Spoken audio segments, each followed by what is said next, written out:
Hello, everyone. That's Titus, and I'm Thomas, and this is Everyone is Bad at Magic, where we untap, upkeep, and punt. And today we're joined by a special guest, Bryant from our local scene.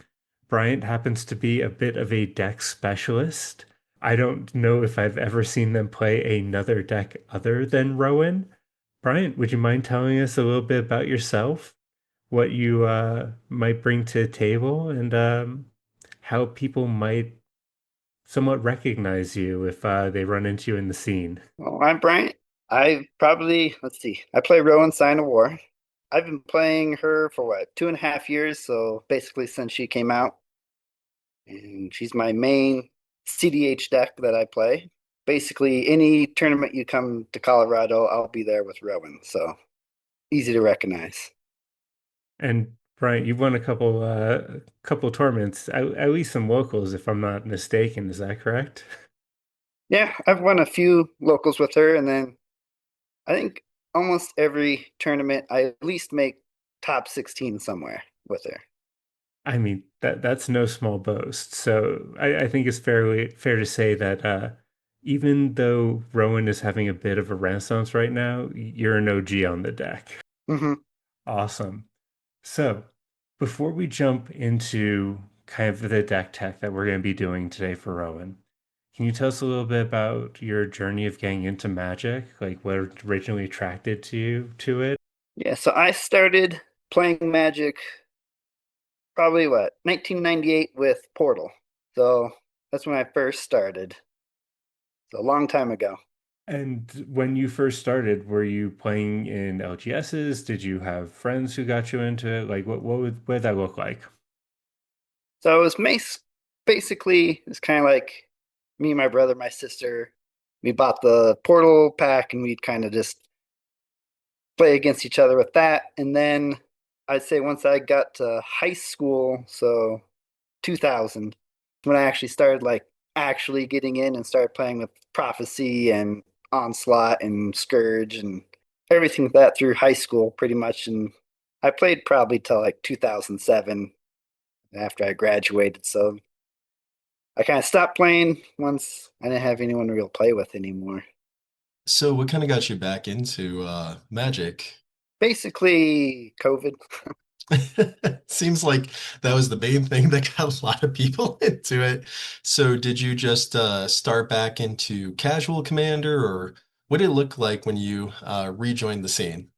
After 2007, I kind of just threw all my cards in the closet. And I was pre-commander, so they're just and once COVID hit, some friends from work and my wife were all talking about like, hey, there's this card game, Magic the Gathering. Do you know about it? And I was like, do I? Of course I know. I've got tons of cards I can bring. So my wife and I bought our first commander decks. They were the Kaldheim commander decks. So I got the Raynar Spirit deck, and then she got the Boros one. That was our first step into commander. Okay. So back in high school, were you playing any formal formats or was it a lot of a kitchen table? It was very much kitchen table, and then we would do some pre-release events we would go to. Okay, so a little bit of a limited in there as well. Yeah, mostly Onslaught, Scourge, and the original Kamigawa block is kind of. Is Mhm. there a particular set that stood out to you that you liked a lot back then? I don't know if there's a single set, but the Weatherlight storyline and all the sets that contain those characters. Because back then you could buy actual books with stories I remember about that. magic. Those are still So happening. I've Yeah, never but they're read not one, but I do included. know they're still happening. I do know they do the web stories, and I do read those on occasion, but I definitely miss the original fat packs that came with your 75 cards and an actual novel. So are you a bit of a Vorthos player? A little Not so bit much. entrenched in the story? I'm not too big around the story now, but I was definitely back then. I know that you play a lot of CDH now because I see you at locals a ton, or at least when I show up. Are there any other formats that you're currently playing? The only one I really play is Popper. Titus got me into that, so Like What it's a decks? great format. It's a great What deck are you playing in definitely Pauper? it's uh the Rakdos Madness kind of burn deck. You have a brand. Yep. well, how so there this is going to become more relevant a little bit later on the Rakdos, but what kind of so you started off with Ranar and I forget the other one, but I think it's Wylith. It was the Mhm. equipment Boros commander, right? Yes. Yeah. So you and your wife started back kind of playing within that set. What kind of like escalated? Was it just going to local game shops or kind of what was your progression from casual commander into where we meet at CDH? So it was mostly getting back into Magic and then finding cool decks to play with. And then we went to level 7 just to play on their commander night. And then someone was talking about CDH that they do on Saturdays. So we kind of jumped into that. And our first decks were definitely not CDH quality, but I liked it. And so I kept coming back and kept trying to find a commander that worked for me. And the first one I settled on was Shalai Halar. I still love that deck, and I still bring it to some Saturday locals just because it's a fun, easy deck. That's And all then will be one combo, right? the commander is basically an all will be one, and it combos with like the Red Terror, War Elemental, Heliod. Would you mind explaining that combo for people who are unaware of it? Yeah, so Shalai and Halar is a Naya commander. Naya cost +1 generic, and it just has text of flying, vigilance, and whenever a one or more 1/1 counters are put on any creature you control, she deals that much damage to an opponent. And then War Elemental and Red Terror both say whenever you deal damage to an opponent, put a 1/1 counter on this creature, so then they just feedback loop each other. Yeah, that deck's really, really cool. So what was the deck after Shalai and Halar? Because I do remember playing against you, being on that list. I don't quite remember. Was it just a step towards Rowan after that, or were you playing a few other things before then? I did have Radodrabic, the Orzhov legendary commander, and I guess it wasn't a very good deck, I think, until Lord of the Rings came out, and the ring tempts you mechanic just kind of broke that deck wide open. I think you might need to dive a little deeper into how that works. I don't think I know that combo.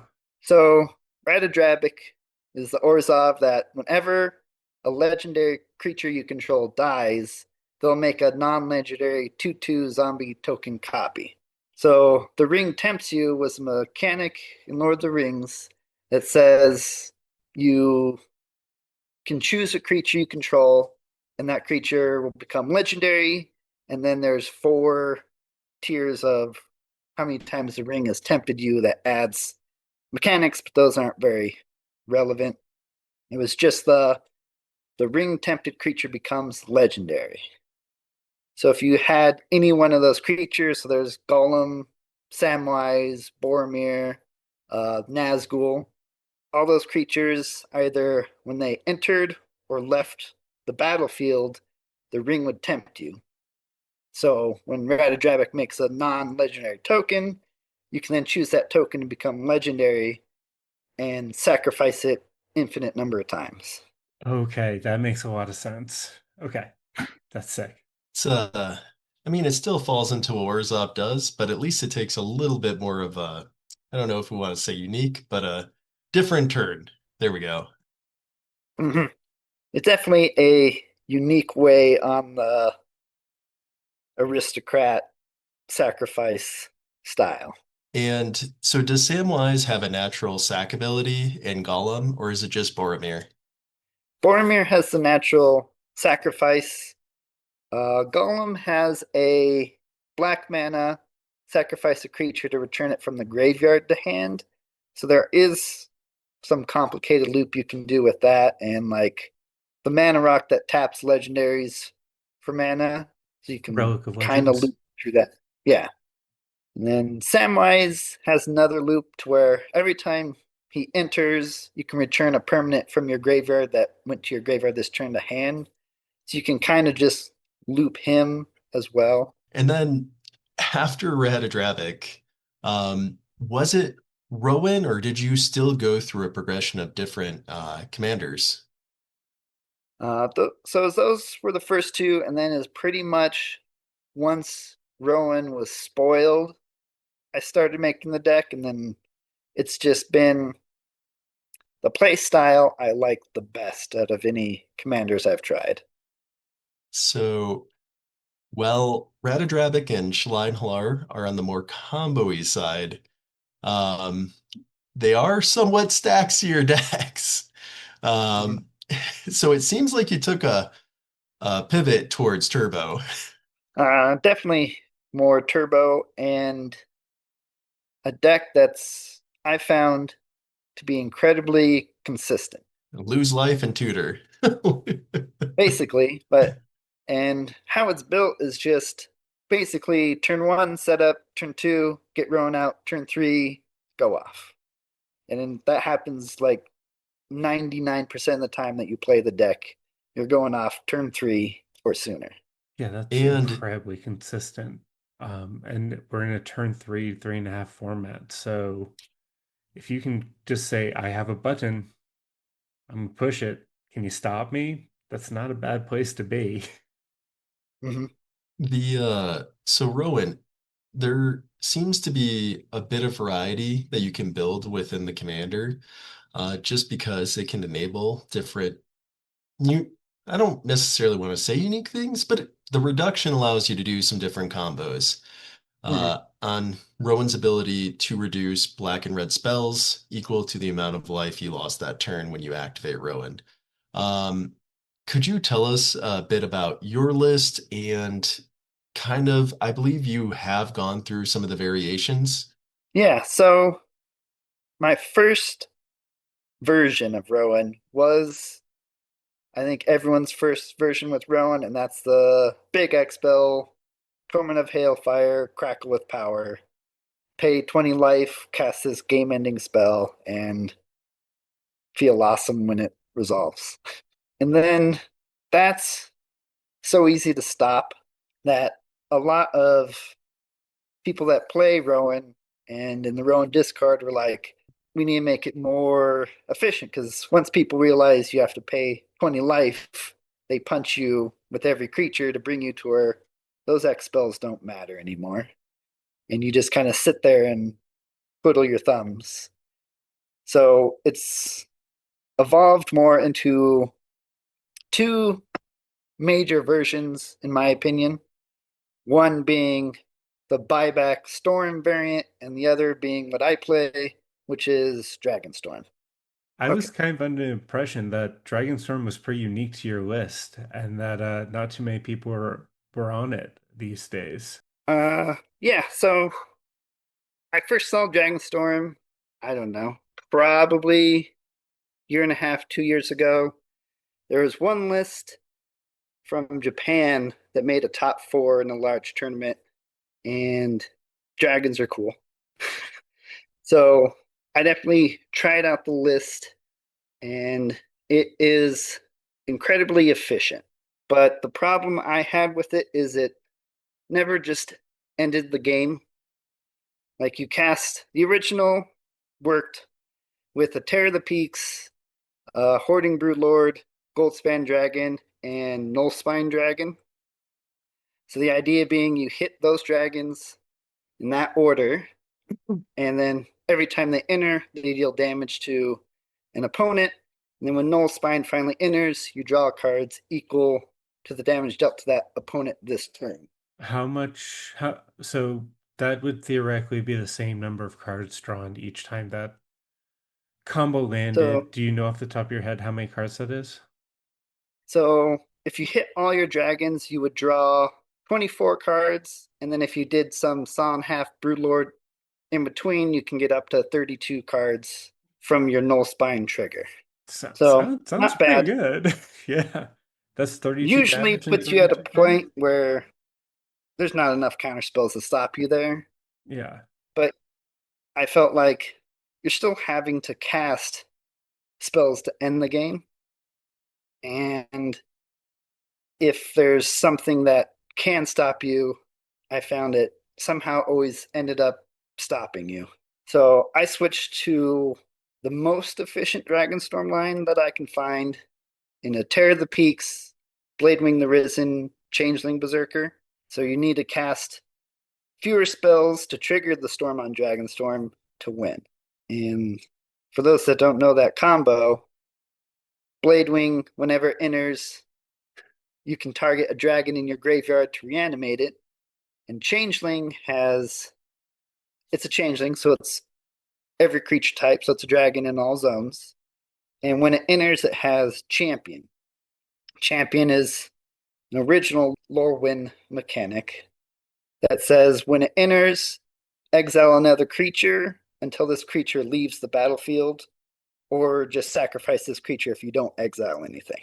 So you hit your Tear the Peaks, your Bladewing, and then your Changeling. Your Changeling will always champion Bladewing.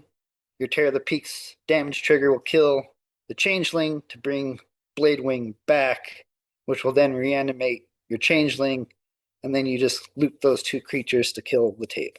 And that's with the original Dragons triggers, correct? Yes, so The every Tear time the Peaks. Bladewing Yeah. enters the battlefield, Tear the Peaks will deal 4 damage to any target. Yeah, that sounds quite a bit more efficient. And do you ever find that any of those are dead cards in your list, or does it feel concise enough to where it's not really an issue? So Bladewing and Changeling are dead cards. I can't ever argue against that. They're just dead cards. And that's the biggest downside with this is you run essentially 2 dead cards in the deck. And that's what I would say the normal buyback Storm variant of Rowan will always bring up is you run dead cards. So why not just run a Storm variant that just has all good cards? And it's a good argument, but for me, it's a quality versus efficiency.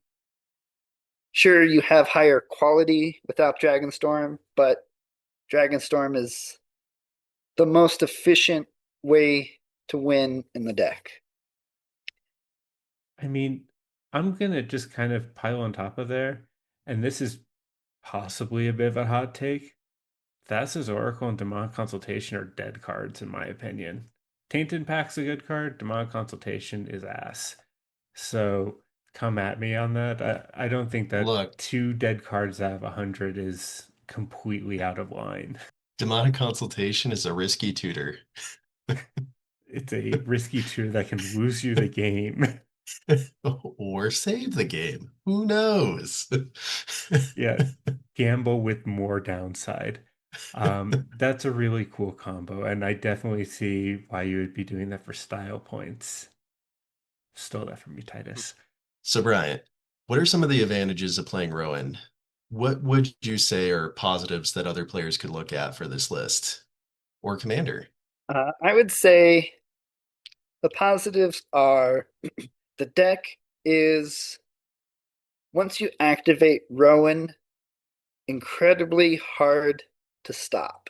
You even just on a basic lose 4 life for the turn, 90% of your spells in the deck are now 1 mana.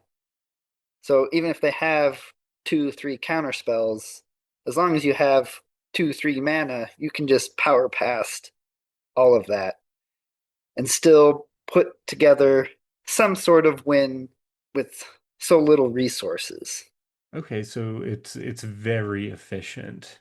Like, I mean, Hmm. that's no surprise. It's a very efficient deck. On the flip side of Titus's question, what would you say are the deck's biggest weaknesses? The biggest weakness is Rowan. This is my opinion on her. She's perfectly costed, a red, a black, and a colorless. She's a 4/2 legendary human wizard, and her ability is amazing. Reduce all your red and black spells, but then there's a they put menace on her, and that is the most useless keyword she could ever have. You would prefer haste, huh? Or even Haste, vigilance. I think haste would have been too strong, but I think she should have had just ward.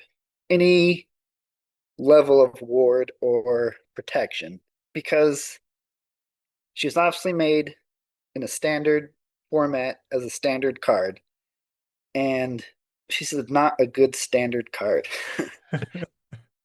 because standard doesn't have the life loss necessary and payoffs to make her ability broken like CDH. And if you're going to pay 3 mana for a 4/2 with menace creature, there's better creatures to cast. So she kind of just, I don't know. I think they messed up with menace, in my opinion. But yeah, her weakness is she requires a turn before you can go off. And that's the hardest being that telegraphed. Would Rowan have been too strong if it was not limited to sorcery speed on the activation? 100% she would have been broken. If she could go off at any time, it would make it to where even your opponent's just attacking you. You're never going to block. You're then going to activate after combat damage, and then you can do too many crazy things when all your spells are 1 mana, and you're not having to work on life loss if your opponents do it for you. Fair enough, which they will because you utilize your life total to your advantage. Oh, I didn't even think of that angle. Yeah, that'd be disgusting. It's a good thing it doesn't say activate at sorcery speed. So, Brian, besides people putting pressure on you, like you were a Adnos deck, what are Mhm. some of the other weaknesses? Is Rowan fragile because it's very commander centric? Um, Uh, Definitely the fact that you again have to wait that one turn. Any removal kind of sets you back quite a bit. And since a lot of your spells, you're not Rogsai, where all your spells are 2 mana except for Adnaz. So not being able to reduce a 9 mana Dragonstorm does hurt the deck a lot. So there's definitely a lot of care put into the deck on how to protect Rowan. So leather armor, a card that probably no one knows, is a 1 mana artifact equipment that equips for 0, and it just gives Rowan Ward 1 and +1 to toughness. So puts her out of Timna kill range, so she can now block Timna when they attack, and Ward 1, usually on turn 2, is enough to deter most removal. This may be a bit of a silly question, but have you looked into any of the Gwenum tech since that deck has risen to prominence to get your commander haste a little quicker?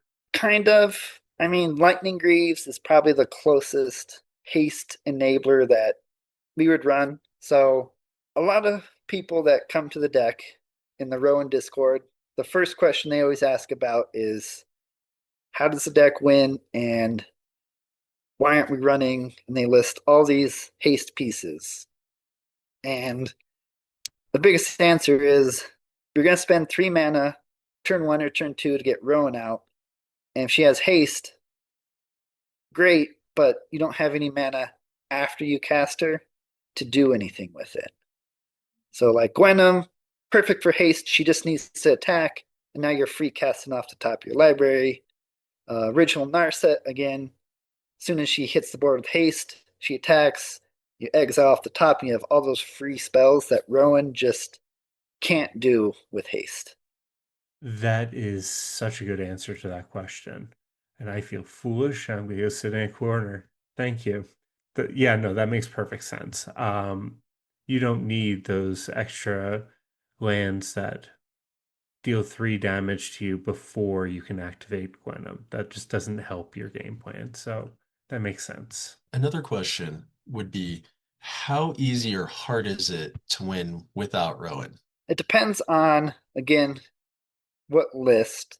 I would say Dragonstorm has an easier chance to win without Rowan because it's just cast Dragonstorm. You don't need any other piece to win, even if it's just Dragonstorm. You're still hitting Hoarding Broodlord, and Hoarding Broodlord does Hoarding Broodlord things, and that wins games. Not to circle too far back, but when you sit down into a pod, what's the perfect pod for you? Like, who are you hoping to see? For me, it's any pod that doesn't have a hard control deck. Like, I don't want to sit across Thyam or Tivit or any like Esper control. Something that just sits on their hand and they just have all the answers. So, Blue Farm, I generally, that's a good matchup. They're not going to go faster than me typically, and they maybe run 1 or 2 creature removal in 100 cards, so they're not really going to ever remove Rowan. So I just need to convince the table to not let them add Maz before I tap Rowan. Okay. If Blue Farm's a good matchup, that's pretty good in the Denver meta. I would say Kinnan is kind of dependent on which Kinnan build they have. If it's big flips, creature Kinnan, I feel more comfortable versus a more Yeah, controlly Kinnan. no bad cards. It's just there's so few bad matchups for that deck in general. We've gone over your win con. You're in Rakdos. I'm assuming that you have a million ways to get to your win cons with your tutors, but are there any specific lines that get you there outside of just like a D tutor? There's so many. The deck, I think I'm on 16 tutors in the deck, and one of those tutors is Dragonstorm. So I guess 15 tutors to just grab Dragonstorm. And if I'm not grabbing Dragonstorm, there's enough alternate ways to just piece anything together from all those tutors that I can adapt to most problems I'll face. Yeah, I'm looking at your list and it's very, very heavy on getting cards into your hand. Like people think of, I think it's fairly safe to say Azorius as like the heart of card draw in CDH, but I think I'm looking at somewhere around like 15-ish card draw or looting effects. Does that sound about right here? I probably have a dozen in my list, and then everything else is pretty much tutors or a way to profit off the tutor. You've built your deck into a Ristic study in Rakdos. Which is pretty impressive. Pretty much, it's just can I tap Rowan, and if I can, good luck. It also seems like Rowan gets to play some fun alternative cards that the other decks may not be able to run so efficiently. I can think of at least Dark Petition. Is there anything else besides that that maybe some underutilized tech that Rowan gets to get away with?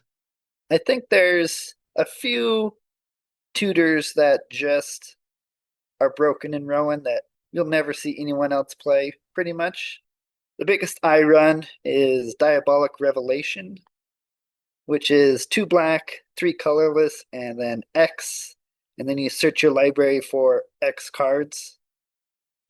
No one's going to run that. But if you lose, say, 6 life when you activate Rowan, it's 2 black, search your library for any 3 cards and put them into your hand. And there's no way you're losing with your 3 best cards. Yeah, that's pretty gnarly. We know that you're on Dragonstorm is kind of the heart of your deck, but do you have any other tech that's pretty unique to your list that you would say most other Rowan pilots might not be on? I would say there are probably fewer Rowan decks that run the Planeswalkers. I have a Chandra Hope's Beacon, which is 2 red and 4 colorless with every keyword Rowan ever wants on there. Its first triggered ability is whenever you cast an instant or sorcery, copy it, and that ability triggers only once each turn. And then she has a uptick for 2 loyalty to add 2 mana of any combination of colors, or you can uptick her for 1 loyalty to exile the top 5 cards of your library and cast an instant or sorcery from them, or just down ticker for X to deal X damage to 2 targets. I think most Rowan players are not on that card, but for me, once she hits the battlefield, she almost lets me take over the game in any way I need. And in your list, it pretty much refunds itself immediately if you just do the +2 ability. Exactly. She's 2 red. She's basically a free card that player add 2 mana, cast any tutor, and she'll copy it. So now your tutors are doubled right away. And it looks like your other planeswalker is Professor Onyx. I'm not seeing a Chain of Smog in your list, though. Am I missing that? I used to run Chain of Smog, but it very much felt close enough to a dead card to where you're only Chain of Smogging ever if you have Professor Onyx out. So I run Fury Storm, which, if you don't know, is 2 red and 2 colorless for an instant that says copy target instant or sorcery, and then you copy Fury Storm for each time you've cast your commander.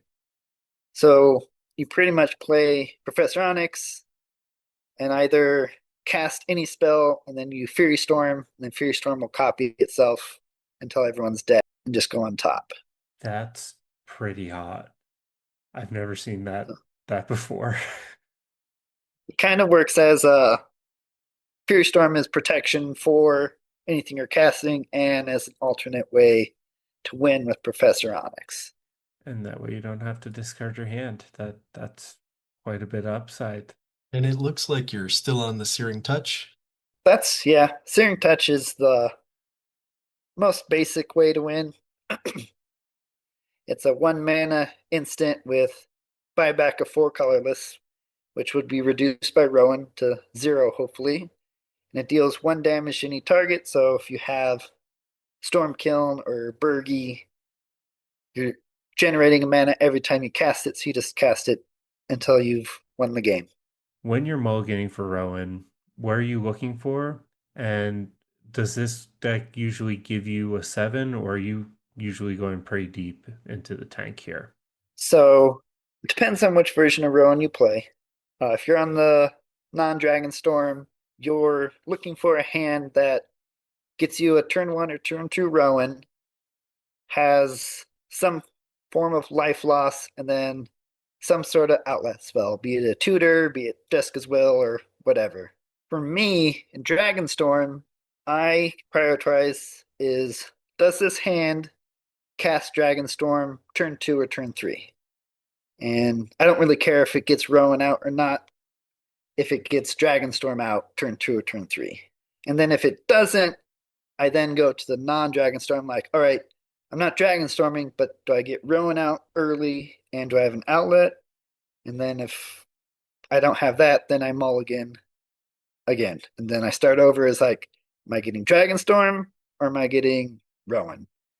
And for the most part, I think most of the time I mulligan at least down to 6 before I keep a hand.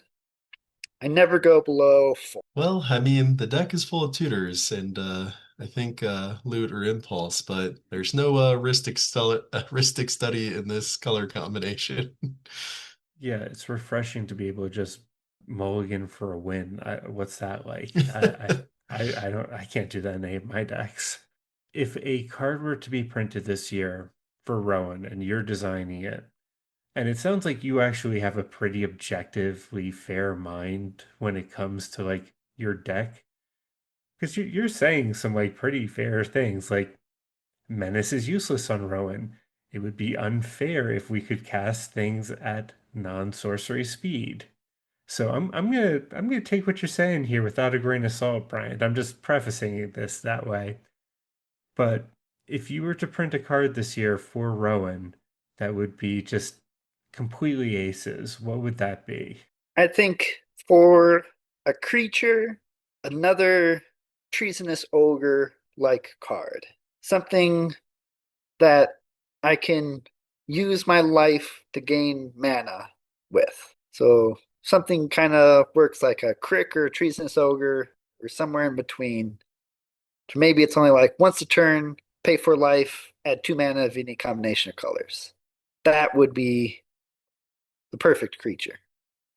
It's not Okay. broken because I can't keep paying into it, but it's enough to where it's worth it to run. That is such a fair answer. I knew I could believe in you. And then if it's a spell, I would say another like inspired tinkering, to where it's inspired tinkering is a red and 4 colorless, and it exiles the top 3 cards of your library that you can play, and it creates 3 treasures. Another spell like that would be great. So it looks like you've had a lot of success with this list, or just with this commander in general. Moving forward, do you think you're just pretty set on Rowan, or has there been something that you've been looking at or tinkering with that you think that would kind of become a primary list for you?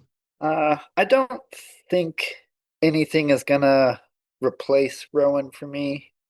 I think the deck is solid enough that it's never gonna be, at least I don't think it's gonna be outpaced in the meta, whether the meta goes back to a mid range or a stacks.